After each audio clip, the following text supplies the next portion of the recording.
បាទសូមគោរពជំរាបសួរដល់អស់លោកអ្នកបងប្អូនជាទីមេត្រីទាំងអស់គ្នាទាំងបងប្អូនយើងនៅក្នុងស្រុកទាំងបងប្អូនយើងនៅក្រៅស្រុកឯនាយសមុទ្រទាំងប្រុសទាំងស្រីជាទីស្រឡាញ់ក្នុងព្រះអង្គម្ចាស់នៃយើងព្រះនាមគឺព្រះយេស៊ូវគ្រីស្ទអេមែនអរគុណឥឡូវនេះគឺនៅក្នុងម៉ោងនេះគឺ11:57 នាទីថ្ងៃត្រង់បាទនៅឯជីក្រុងភ្នំពេញបាទខ្ញុំធ្វើវីដេអូនេះគឺមិនមែនជាឆ្លើយតបឬក៏មិនមែនជាជំរាបប្រាប់ដល់អស់លោកអ្នកបងប្អូនដែលគាត់បានដឹងជ្រៅជ្រះហើយនោះទេគឺខ្ញុំប្រាប់ដល់សម្រាប់អស់លោកអ្នកបងប្អូនយើងដែលទទួលជឿព្រះដែលមិនមែនជាអ្នកកាន់សាសនាគ្រីស្ទឬក៏កាន់សាសនានានាបាទសម្រាប់អ្នកកាន់សាសនាគ្រីស្ទពាក្យថាសាសនាគឺគំនិតរបស់គេក៏មានតែមួយទេបាទគេគោរពតាមរបៀបសាសនាជឿតាមរបៀបសាសនាប្រណិប័តតាមរបៀបសាសនាតែសម្រាប់យើងអ្នកជឿព្រះយើងគោរពប្រណិប័តរបៀបឪពុកនិងកូនត្បិតព្រះអង្គមានបន្ទូលថាអស់អ្នកណាដែលជឿដល់ខ្ញុំនោះខ្ញុំនឹងបានប្រទានឲ្យត្រឡប់ទៅជាកូនព្រះអញ្ចឹងយើងមិនមែនជាកូនមិនមែនជាកូនចៅឬក៏មិនមែនជារាជរបស់សាសនាទេពួកយើងគឺជារាជរបស់ព្រះជាកូនចៅរបស់ព្រះដែលត្រៀមចាំទៅនៅជាមួយនឹងឪពុកនៅពេលដែលព្រះអង្គទ្រង់យាងមកតាមព្រះបន្ទូលសន្យាបាទអរគុណខ្ញុំសូមធ្វើវីដេអូនេះនិយាយអំពីពាក្យឈ្មោះថាសាសនាហើយនឹងក៏ពាក្យថាអីគ្រីស្ទណាឬក៏គ្រីស្ទសករាជបាទគេច្រើននិយាយថាអ្នកកាន់សាសនាគេថាអ្នកដែលប្រទេសអ៊ីស្រាអែលឬក៏ជនជាតិអ៊ីស្រាអែលមិនមែនជាអ្នកដែលកាន់សាសនាគ្រីស្ទទេបាទបើសិនជាគេនិយាយត្រូវពីព្រោះថាព្រះយេស៊ូវគ្រីស្ទទ្រង់បានយាងមកតាមព្រះបន្ទូលសន្យាមកបង្ហាញអង្គទ្រង់នៅក្នុងប្រទេសអ៊ីស្រាអែលគឺព្រះអង្គអត់បានប្រកាសថាព្រះអង្គមកបង្កើតសាសនាគ្រីស្ទនៅក្នុងប្រទេសអ៊ីស្រាអែលឬក៏ជនជាតិអ៊ីស្រាអែលនោះទេគឺព្រះអង្គបានមកប្រកាសថាព្រះអង្គទ្រង់ជាព្រះបាទគឺព្រះអង្គទ្រង់ជាព្រះឬអស់ទាំងព្រះព្រះអង្គជាស្ដេចឬអស់ទាំងស្ដេចបាទបើអញ្ចឹងគឺអត់ខុសអីទេដែលគេអ្នកកាន់សាសនាគេថាប្រទេសអ៊ីស្រាអែលជនជាតិអ៊ីស្រាអែលមិនមែនជាអ្នកដែលកាន់សាសនាគ្រីស្ទត្រូវបាទត្រូវរបស់គេដោយសារតែព្រះអង្គមិនមែនជាអ្នកដែលមកប្រកាសប្រាប់ថាព្រះអង្គជាអ្នកដែលមកបង្កើតសាសនានៅក្នុងប្រទេសអ៊ីស្រាអែលទេគឺព្រះអង្គទ្រង់ជាព្រះអង្គទ្រង់បានយាងមកដើម្បីសង្គ្រោះមនុស្សមានបាបតាមព្រះបន្ទូលសន្យារាប់ពាន់ឆ្នាំមុនបាទបើអញ្ចឹងគឺសូមបងប្អូនទាំងអស់គ្នាដែលអ្នកដែលជឿលើតួអង្គព្រះដែលមិនមែនជាអ្នកដែលកាន់សាសនាគ្រីស្ទបងប្អូនពិចារណាទាំងអស់គ្នាណានឹងហើយគឺយើងគឺជារាជរបស់ទ្រង់ណាគឺខ្ញុំអានឲ្យស្ដាប់ខគម្ពីរខ្លះដែលយើងគួរតែចងចាំចំណុចដំកើង33:12បាទណា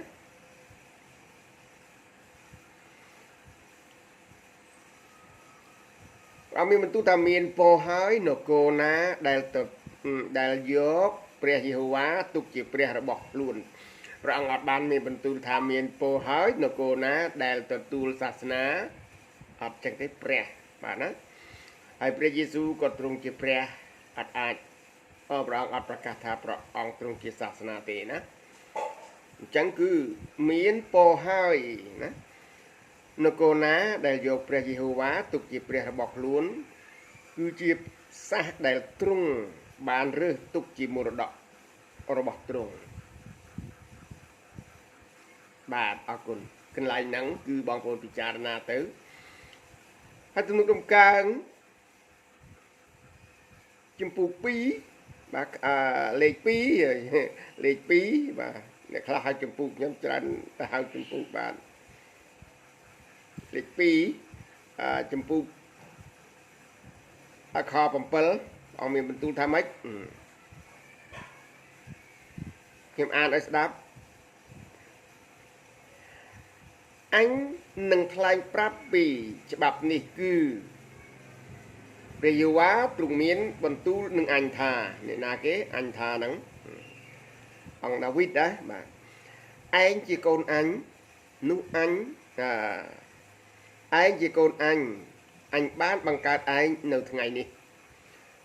ចូលសូមពីអញនោះអញនឹងឲ្យសះទាំងឡាយដល់ឯងទុកជាមរតកហើយអស់ទាំងចុងផែនដីទុកជាគេអាកររបស់ឯងខ9ឯងនឹងបំបែកបំបាក់គេដោយដំបងដែកព្រមទាំងបោកកំទេចគេទៅដោយទៅដូចជាភេជ្ជៈរបស់ជាងស្មូនបាទអរគុណយើងខ្ញុំអានតែប៉ុណ្ណឹងយើងមើលណាបាទយើងពិចារណាទាំងអស់គ្នាដោយការគោរពព្រះអង្គគ្រប់ទាំងព្រះបន្ទូលបើសិនជាខ្ញុំបានអានមិនច្រើនជាងអស់លោកអ្នកបងប្អូនទេទាំង66កាន់នឹង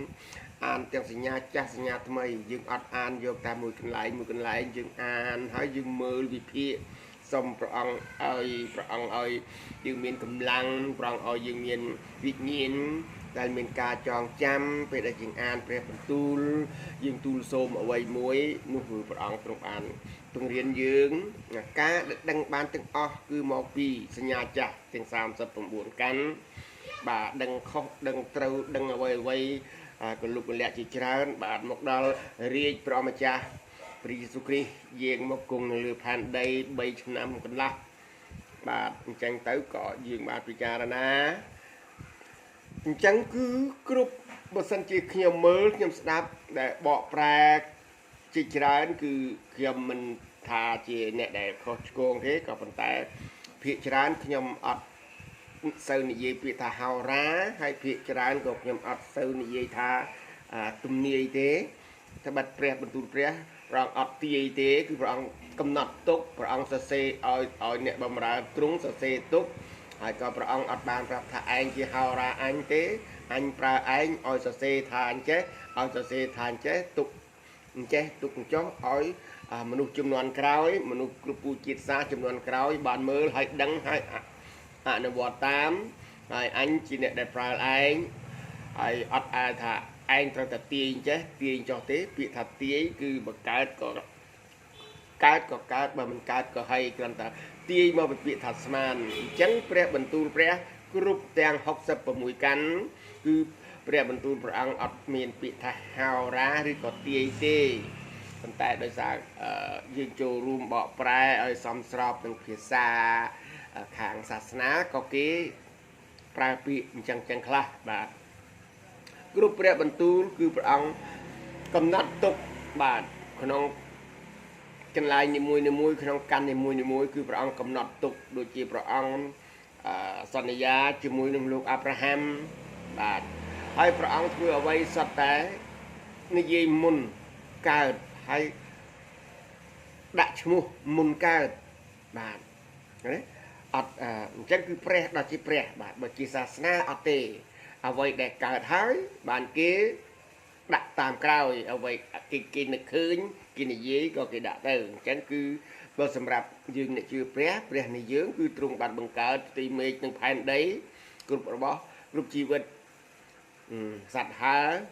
សត្វស្រុកសត្វព្រៃសត្វរស់នៅលើដីលូនវាឬក៏រុក្ខជាតិមានស្មៅ បាទហើយសត្វហើរលើអាកាសសត្វរស់នៅក្នុងទឹកបាទព្រះនៃយើងទ្រង់ជាអ្នកដែលបង្កើតបាទតែអញ្ចឹងយើងអ្នកដែលជឿព្រះយើងអត់បានជ្រកក្រមលុបនៃសាសនាគ្រីស្ទទេគឺយើងជ្រកក្រមលុបនៃព្រះដ៏ជាព្រះបាទអរគុណណា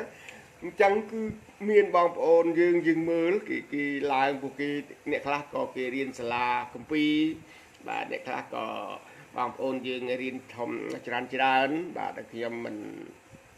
ប្រកែកប៉ុណ្ណឹងជាមួយពួកគាត់យកឈ្នះចាញ់ទេគឺគ្រាន់ថាដែលគាត់និយាយថាប្រទេសអ៊ីស្រាអែលមិនមែនជាអ្នកដែលកាន់សាសនាគ្រីស្ទត្រូវពីព្រោះព្រះនៃយើងដែលជឿមិនមែនព្រះអង្គមិនមែនជាសាសនាទេគឺព្រះអង្គទ្រង់ជាព្រះលើអស់ទាំងព្រះស្ដេចលើអស់ទាំងស្ដេចមានន័យថាបើព្រះអង្គទ្រង់ជាព្រះគ្រប់ទាំងព្រះដែលសាសនាគេបង្កើតឆ្លាក់ធ្វើរូបគូធ្វើរូបថាជាព្រះនោះគឺព្រះអង្គមិនមែនព្រះរបៀបអញ្ចឹងទេព្រះអង្គឈ្មោះថាព្រះរីឯពួកឆ្លាក់ពួកធ្វើជារូបចម្លាក់នោះមិនមែនជាព្រះទេគ្រាន់តែជាគេឆ្លាក់ហើយគេដាក់ឈ្មោះដូចជាគេបង្កើត AI សប្ថ្ងៃដែរបាទនេះកើតឡើងដោយសារតែគេប្រឌិតហើយនឹងគេខំធ្វើបាទសប្ថ្ងៃនេះបើសិនជាមនុស្សមានអំណាចដូចជាព្រះនៃយើងប្រហែលជាគេដកព្រលឹងវិញ្ញាណទៅដាក់នឹង AI នឹងយ៉ាប់ហើយបើផែនដីបាទអរគុណណានេះគឺអញ្ចឹងហើយអង្គថាព្រះអង្គបើទោះជាគេខំថាព្រះជាច្រើនរាប់លានរាប់អីនៅខាងក្រោមហ្នឹងក៏ព្រះអង្គគឺជាព្រះលើអស់ទាំងព្រះរាប់លាននៃព្រះដែលគេខំឆ្លាក់ខំធ្វើនោះហើយបើព្រះនៅលើផែនដីជាច្រើនអញ្ចឹងព្រះអង្គលើព្រះនឹងទាំងអស់ទៀតថាបើព្រះអង្គជាស្ដេចទោះពីស្ដេចប្រទេសណាដែលមានប្រហែលថា193ប្រទេសហ៎បាទគឺមានស្ដេចគ្រប់ទាំង193អង្គណានៅក្នុងជាតិសាសន៍នីមួយអញ្ចឹងព្រះអង្គក៏ជាស្ដេចលើអស់ទាំង193អង្គនោះបិទព្រះទ្រង់ជាម្ចាស់ផែនដីបាទព្រះទ្រង់ជាម្ចាស់នៃមនុស្សបាទបងព្រះអង្គបង្កើតមនុស្សបាទអញ្ចឹងអ្នកណាក៏ដោយឲ្យតែកើតមកជាមនុស្ស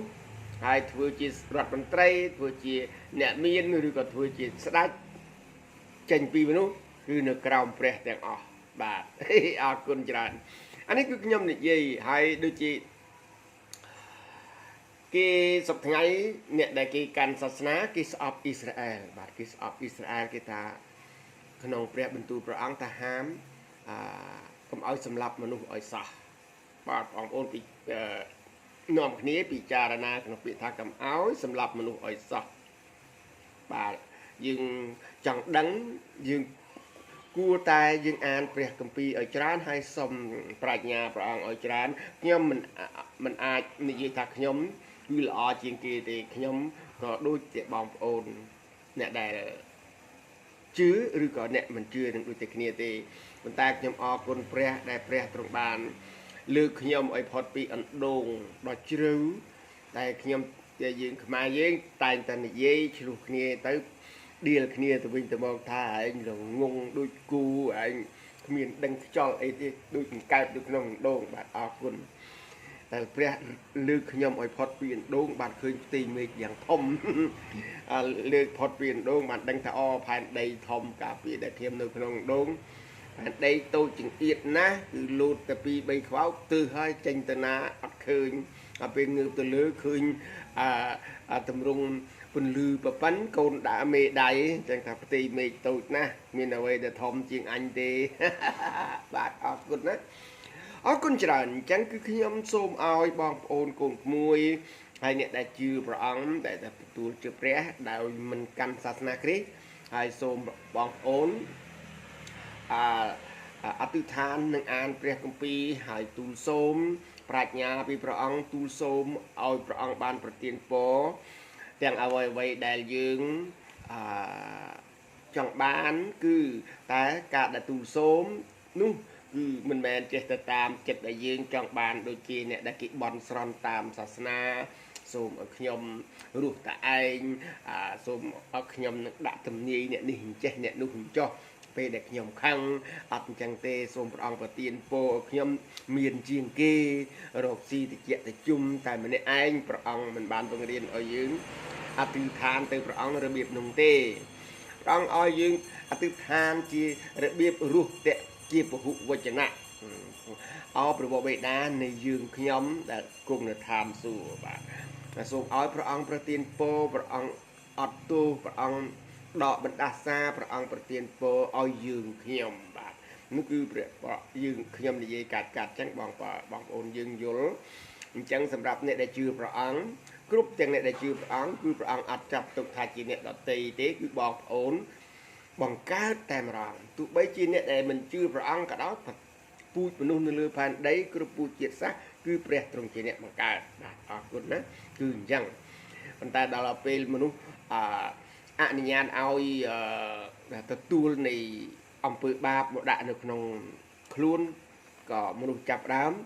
ចែកថាអ្នកនេះជាអ្នកដតីអ្នកនេះជាសាសនេះអ្នកនេះជាសាសនោះអញ្ចឹងតាមអ្វីដែលគេនឹកឃើញតាមសំអប់តាមនៃស្រមោលនៃបរិវារនៃសេចក្តីស្លាប់ដែលនាំពួកគេឲ្យទទួលតែសេចក្តីស្លាប់ទៅតែពួកយើងអត់អញ្ចឹងទេសម្រាប់យើងអ្នកជឿព្រះព្រះអង្គប្រាប់ថាយើងជាអ្នកដែលសម្រាឬក៏ដេកលក់បាទសម្រាឬដេកលក់ព្រះអង្គអត់ថាយើងជាអ្នកដែលជឿព្រះអ្នកដែលស្លាប់នោះទេសម្រាព្រះអង្គឲ្យយើងសម្រាសិនព្រះអង្គឲ្យយើងដេកលក់ពេលព្រះអង្គយើងយាងមកវិញគឺព្រះអង្គទ្រង់ដាស់យើងព្រះអង្គនឹងលើកយើងបាទអរគុណខ្ញុំសូមបកស្រាយបន្តិចបើសិនជាអ៊ីស្រាអែលឬក៏ជនជាតិអ៊ីស្រាអែលឥឡូវវាមាន3 4ឈ្មោះវាមាន Jewish Juda Hebrew ហើយអ៊ីស្រាអែលនៅក្នុងហ្នឹងបើយើងគិតជាកូនរបស់លោកយ៉ាកុបបើរាប់ទាំងស្ត្រីម្នាក់ផងមាន13មិនមែនមានតែ12ទេអញ្ចឹងពូជរបស់លោកយ៉ាកុបមានរហូតដល់13នាក់បើគិតឌីណាដែលជាកូនរបស់លោកយ៉ាកុបដែរតែក្នុងព្រះបន្ទូលព្រះអង្គរាប់តែប្រុសទេគឺអត់រាប់ស្រីបាទអរគុណណាគឺអញ្ចឹងគឺក្នុងចំណោមអស់ទាំងហ្នឹងព្រះអង្គអត់បាននិយាយថាយូដាព្រះអង្គប្រទានពរឲ្យយូដាព្រះអង្គស្អប់សាសសាមារីអីព្រះអង្គនិយាយតែឈ្មោះអ៊ីស្រាអែលមួយគត់ព្រះអង្គអត់និយាយឈ្មោះថា Jewish ព្រះអង្គអត់និយាយឈ្មោះថា Hebrew ព្រះអង្គអត់និយាយឈ្មោះថាយូដាព្រះអង្គអត់និយាយថារ៉ូបេនព្រះអង្គអត់និយាយថាឈ្មោះកូនរបស់លោកយ៉ាកុបទាំង12នឹងគ្រាន់តែនិយាយក្នុងចំណោមរួមថាពូជយ៉ាកុបមាន12ហើយពូជយ៉ាកុបដែលចូលទៅក្នុងធ្វើជាទាសករនៅក្នុងប្រទេសអេស៊ីប430ឆ្នាំនោះគឺពីចំនួន70នាក់ទៅធ្វើទាសករនៅក្នុងស្រុកអេស៊ីប430ឆ្នាំរហូតដល់បាននគរមួយដែលព្រះអង្គបានសន្យានឹងលោកអាប់រ៉ាហាំថាអញនឹងបង្កើតនគរមួយយ៉ាងធំពីឯងតែសុទ្ធតែពេលដែលព្រះអង្គបានសន្យាជាមួយលោកអាប់រ៉ាហាំហ្នឹងតើលោកអាប់រ៉ាហាំមានប្រមាណអ្នកហើយបាទបើគិតពីត្រឹមលោកអាប់រ៉ាហាំ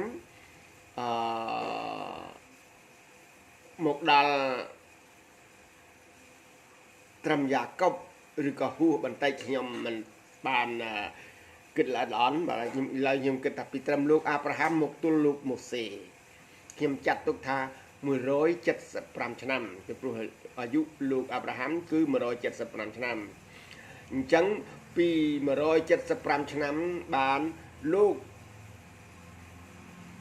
ខ្ញុំនិយាយអត់និយាយយូសែតដែលចូលទៅអេស៊ីបទេយើងនិយាយត្រឹមព្រះអង្គរឹសលោកម៉ូសេ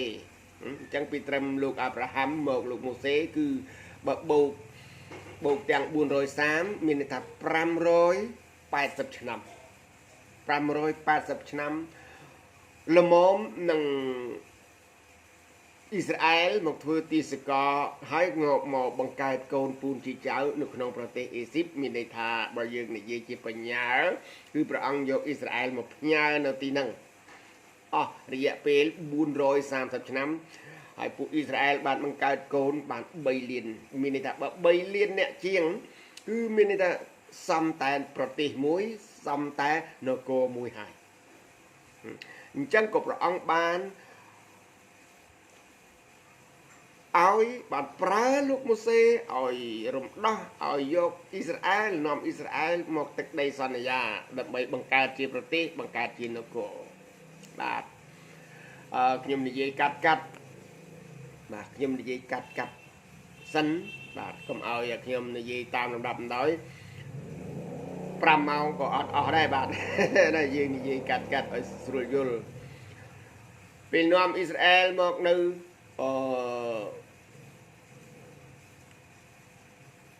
ตามที่เราทานสายสับชนำสุธตาอิสราเอลมีนคือสายจมกาไอ้นะบาดคือออเตต้าบานเสือไอ้นะบานก็บานจำเนไอ้นะบริโภคบานตึกไอ้นะพักยังศึกษาอ่านเปรียกัมปีนี่แค่มาแนง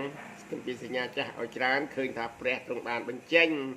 บาบางห้างปรับอย่างถ้าพระองค์ตรงจีเปรียให้เนี่ยอย่างใบเลียนเนี่ยได้นึกนงที่เราทานให้ได้บานเคยถ้าเปิดจีมีนเปรียดอจีเปรียบาดบังการปฏิเมกหนึ่งพันไดแมนถูกใบชีอิสราเอลคือจีมลูกบาลเรื่อง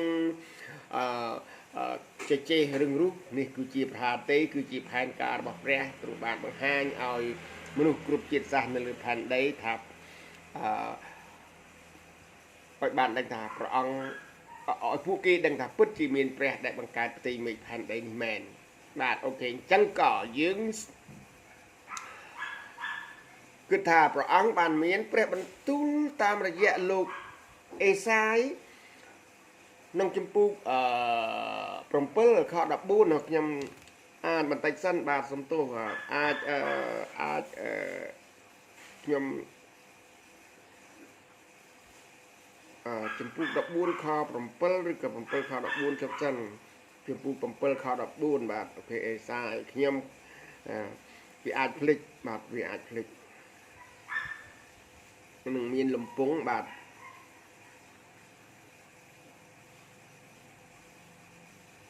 เด็กเราหานะจมพูปมเปิลคอร์บุนได้พระองค์บานสัญญามุนหนึ่ง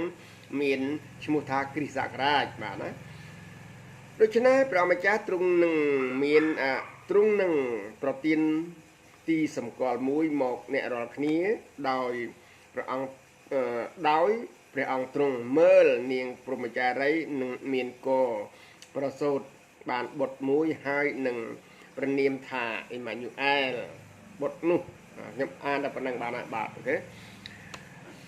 chẳng dương bị cha là na thập pre lựa ở tầng pre này để dương chứa cứ thà cứ prong bán miền pre bần tu san giá đôi chia prong miền bần tu san giá nâng chùm mùi lục Abraham nâng nòng thọ cầm pi lục bát chùm phụ đập pi bát nhập an ở bằng ôn đáp nữa bây giờว่าตรงนี้บรรทุลนุ่งอับรามมันอับรามที่การนุ่งอัตวันปลายชมูนะอับรามถ้าโจไอ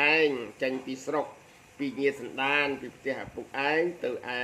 สรกแต่อันนึ่งบังฮันไอจบอันนึ่งบังการนโกมุยอย่างทมปีไออันนึ่งเอาโปดัลไอแต่งเลือกชมูไอจีถมพองไอนึ่งบานเทือจีตีเป็นเจนโปดัลมนุษย์อย่างไรอันนึงเอาโปดัล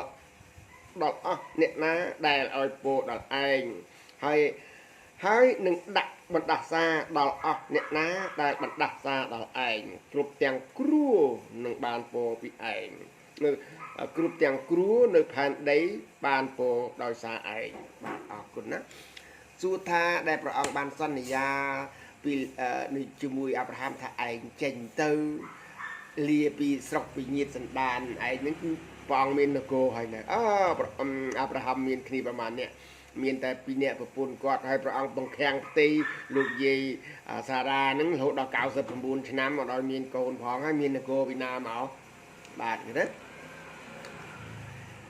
บาดกลายนั่งคือขยำส้มเพื่อวิดีโอนี้ให้สำหรับได้เอาลูกเนี่ยได้ชื่อเปรี้ยบาดได้อัดการศาสนาคริสต์นั้นเนี่ยการศาสนาคริสต์ที่อัดบานตะตูลทาชมุคริสบริษัทหรือก็ชมุจีเนี่ยได้ชื่อเปรี้ยจีเนี่ยได้มีอะไรคริสต์ศักราชศาสนาเยซูก็ได้สมตัวนะ អ៊ីស្រាអែលប្រទេសអ៊ីស្រាអែលជនជាតិអ៊ីស្រាអែលថាជាអ្នកដែលប្រទេសកាន់សាសនាគ្រីស្ទនោះទេបាទអរគុណណាហើយគេនាំគ្នានិយាយថាសាសនាគ្រីស្ទគឺស្ថិតនៅក្នុងដួងចិត្តគាត់បាននិយាយថាអញ្ចឹងសម្រាប់ឲ្យគាត់ស្អប់ជនជាតិអ៊ីស្រាអែលណាស់ប៉ុន្តែបងប្អូនអ្នកដែលជឿព្រះថ្មិចភ្នែកហើយសេចក្ដីគិតហើយអានព្រះបន្ទូលឲ្យច្រើននៅក្នុងកូនយ៉ាកុបទាំង13នាក់ដកស្ត្រីមួយនៅសល់តែ12នាក់គឺព្រះអង្គនិយាយតែឈ្មោះអ៊ីស្រាអែលទេព្រះអង្គអត់បាននិយាយថាប្រទានពរឲ្យជនជាតិហ៊ីប្រេយូដាឬក៏ជូវីសក្នុងនោះគឺព្រះអង្គសរុបដែលជាសុចរិតដែលព្រះអង្គមានបន្ទូលថាអញប្រទានពរឲ្យឯងលែងឈ្មោះថាយ៉ាកុបហើយអញឲ្យឯងឈ្មោះថាអ៊ីស្រាអែលវិញអញ្ចឹងប្រទេសក៏ប្រទេសអ៊ីស្រាអែលជនជាតិក៏ជនជាតិអ៊ីស្រាអែលដែលព្រះអង្គបណ្ដេញអ៊ីស្រាអែលដោយសារតែអ៊ីស្រាអែលបានប្រព្រឹត្តខុសនឹងព្រះអង្គជាង2000ឆ្នាំក៏ឈ្មោះអ៊ីស្រាអែលពេលដែលព្រះអង្គប្រមូលមកឲ្យនៅក្នុងស្រុកនៅប្រទេសសប្ថ្ងៃដែលឥឡូវបាន80បាន48ឆ្នាំហើយនៅដែលព្រះអង្គប្រមូលអ៊ីស្រាអែលដែលព្រះអង្គបណ្ដេញទៅនៅឲ្យគ្រប់កន្លែងវេទនាគ្រប់ស្រុកគ្រប់ប្រទេសហ្នឹងគឺព្រះអង្គប្រមូលមកវិញក៏ព្រះអង្គមានបន្ទូលថាអញប្រមូលរាជអញនៃអ៊ីស្រាអែលព្រះអង្គអត់បាននិយាយថាអញប្រមូលជនជាតិដែលជាកូនយ៉ាកុបដូចជាហេប្រឺដូចជាជូវីសដូចជាយូដាឬក៏បេនយ៉ាមីនអីទេហ្នឹងហើយបាទអរគុណណាគឺព្រះអង្គនិយាយតែឈ្មោះអ៊ីស្រាអែលមួយគត់អ៊ីស្រាអែលអាយកោឯងគឺអាប់រ៉ាហាំអេសានិងយ៉ាកុបពូជអ៊ីស្រាអែលអត់បាននិយាយពីថាដោយសារតែអ៊ីស្រាអែលគឺជាអ្នកដែលជនជាតិយូដាហ្នឹងគឺជាអ្នកដែលស្អប់ព្រះខ្លួនឯងស្រែកឲ្យគេឆ្កាងសម្រាប់ព្រះខ្លួនឯងកន្លែងហ្នឹងគឺសម្រាប់អ្នកដែលគាត់កាន់សាសនាគឺគាត់ខឹងហើយការពិតគ្រប់យ៉ាងព្រះដ៏ជាព្រះបាទព្រះគ្រប់យ៉ាងព្រះដ៏ជាព្រះបានជាខ្ញុំតែនិយាយថាខ្មែរយើងច្រើននិយាយភាសាមាសសុទ្ធគឺជាមាសសុទ្ធអញ្ចឹងគឺយើងមើលព្រះទ្រង់បានមកប្រសូតតាមការកំណត់របស់ព្រះអង្គហើយព្រះអង្គអត់បានប្រាប់ថាឯងនឹងត្រូវប្រសូតទៅក្នុងត្រកូលមានឬក៏ត្រកូលស្ដេចទេបាទពីព្រោះឯងទៅលួសអំពើបាបរបស់មនុស្សនៅលើផែនដីបាបគឺជាសេចក្តីស្លាប់អញ្ចឹងមនុស្សគឺស្លាប់អញ្ចឹងឯងអត់យកមាសយកឈ្មោះយកទេវតាយកអីទៅលួសបានទេគឺមានតែយកសេចក្តីស្លាប់ទៅលួសបាទសេចក្តីសុចរិតគឺអញ្ចឹងឧទាហរណ៍យើងចម្ពាក់100យើងសងទាំង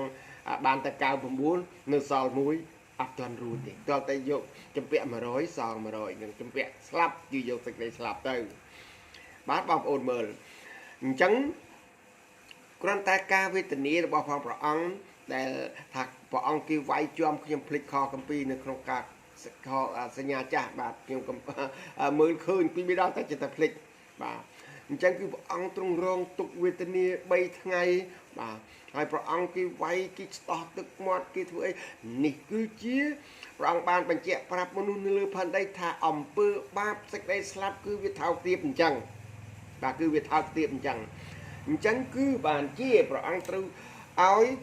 ព្រះអង្គទៅប្រសូតជាមួយអ្នកដែលអត់មានឈ្មោះថាជាធ្វើការមានបនស័ក្តិឋានៈជាអ្នកមានជាមន្ត្រីរាជការ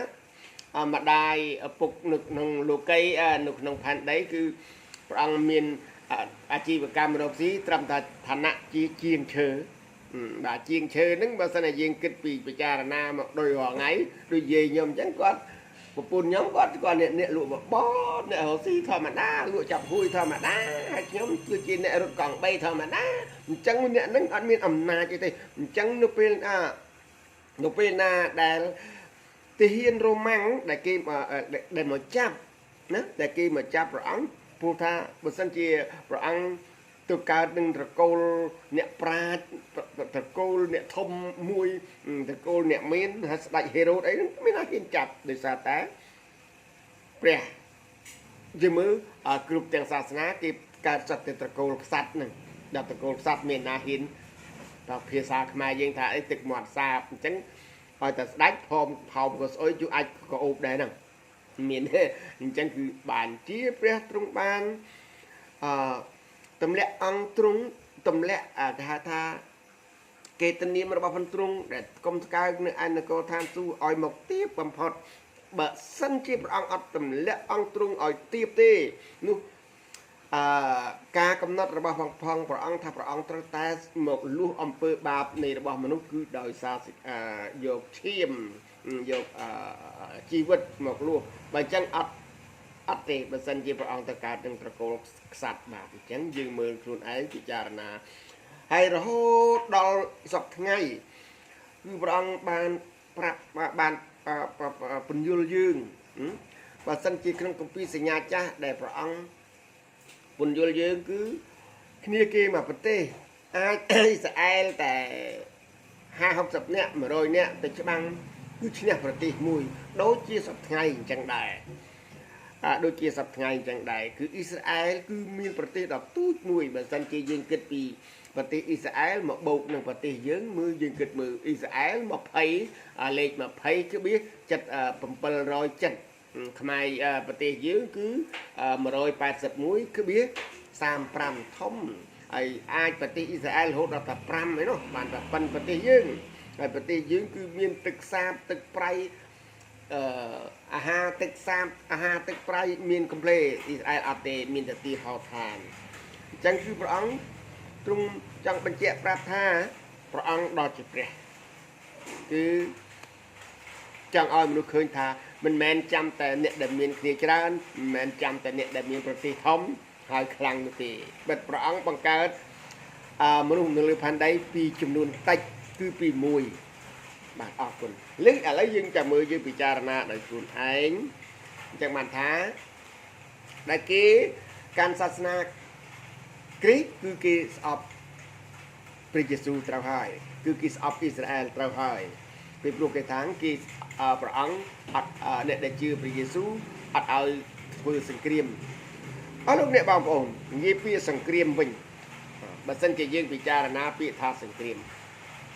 បើសិនជាព្រះអង្គប្រមូលរាជរបស់ព្រះអង្គឲ្យមកនៅកន្លែងទឹកដីដដែលសន្យាហើយគេនឹងព្រួតវាយបាទគេនឹងព្រួតវាយហើយមិនមែនដូចជាប្រទេសយើងឯណាប្រទេសអ៊ីស្រាអែលគេវាយម្ដងតិចបំផុត2ប្រទេសបាទតិចបំផុត2ប្រទេសហើយទៅវាយក្នុងពេលតែមួយ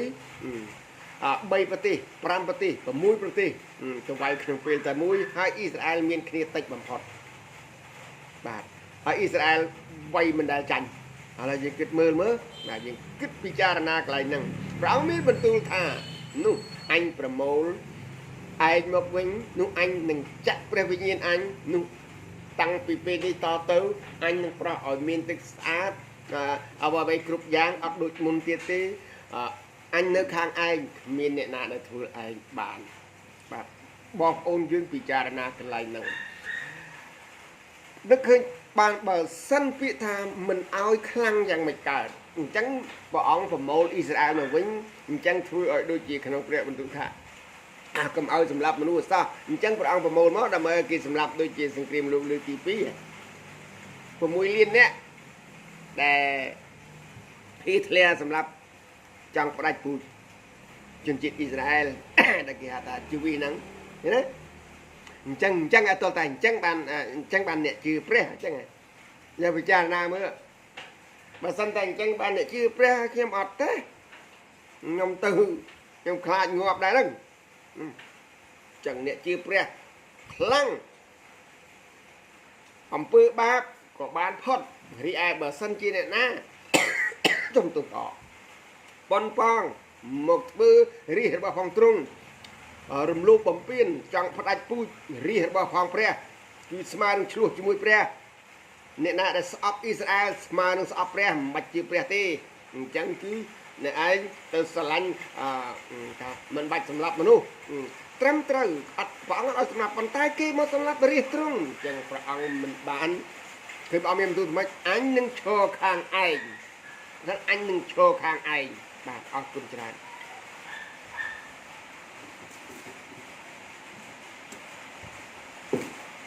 និយាយទៅរឿងស្អាតក៏ដល់អញនឹងឈរខាងឯងឈរខាងឯងនឹងយ៉ាងម៉េច ចូលខាងឯងនឹងសម្រាប់ឯងចាញ់អីពួកគេយកមកសត្វតែអាវុធទាំងអស់គឺសម្រាប់អញ្ចឹងអញទាំងចូលខាងឯងគឺអញចូលខាងឯងចាញ់ទាំងអស់អញ្ចឹងឯងអត់ត្រូវសម្រាប់គេទេតែសម្រាប់បាបអញ្ចឹងឯងអត់ទេ no ព្រះនៃយើងគឺព្រះអត់មានសេចក្តីស្លាប់តែអត់មានសេចក្តីស្លាប់ព្រះនៃយើងគឺជាព្រះដែលឈ្នះអញ្ចឹងអ្នកណាជាកូនព្រះត្រូវឈ្នះគ្រប់យ៉ាងបាទអរគុណសម្រាប់អ្នកដែលជឿសាសនាគ្រីស្ទត្រឹមត្រូវពីស្អប់អ៊ីស្រាអែលបាទគឺថាប្រទេសអ៊ីស្រាអែលមិនមែនជាអ្នកដែលកាន់មិនមែនជាកាន់សាសនាគ្រីស្ទជនជាតិអ៊ីស្រាអែលមិនមែនជាជនជាតិដែលកាន់សាសនាគ្រីស្ទមិនមែនជាសាសនាគ្រីស្ទនោះទេប្រទេសអ៊ីស្រាអែលមិនមែនជាប្រទេសដែលសាសនាគ្រីស្ទនោះទេបាទអញ្ចឹងគឺអត់ទេយើងមើលឲ្យគ្រប់ម៉ាត់អស់លោកអ្នកបងប្អូនដែលជឿព្រះមើលឲ្យមកទៀតព្រះអង្គអត់ដែលថាអញទៅរំដោះយូដាអញអត់ទាំងប្រមូលជនជាតិជីវិតអត់ប្រមូលជនជាតិយូដាសាមារីអត់ទេអ៊ីស្រាអែលព្រះអង្គអត់ក្បត់ពាក្យសន្យាព្រះអង្គអត់បានបំភ្លេចពាក្យសន្យាជាមួយនឹងសន្យាជាមួយលោកយ៉ាកុបហើយនឹងលោកអាប់រ៉ាហាំទេបាទអរគុណច្រើនដែលថាតែភ្លៀងគឺសូវេវ៉ាបាទអរគុណច្រើនសូមឲ្យព្រះអង្គប្រទានពរដល់អស់លោកអ្នកបងប្អូនទាំងអស់គ្នាតាមអ្វីដែលបងប្អូនពិចារណាតាមការគួរគឺជនជាតិអ៊ីស្រាអែលនេះឯងដើម្បីឲ្យមានទីថាគ្រិស្តសករាជក៏ដោយសារតែចេញពីប្រទេសអ៊ីស្រាអែលដើម្បីឲ្យជនជាតិ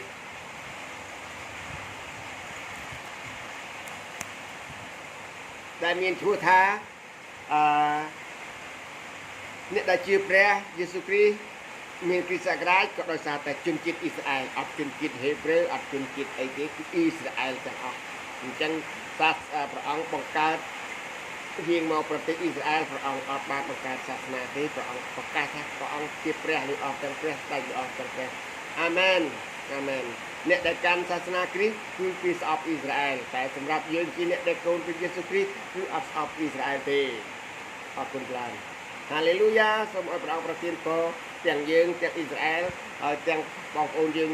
នៅទូទាំងពិភពលោកក្រោមមេឃលើដីតែមួយអាមែនហាឡេលូយ៉ាសូមសរសើរក្នុងព្រះនាមព្រះម្ចាស់ព្រះយេស៊ូវគ្រីស្ទអាមែន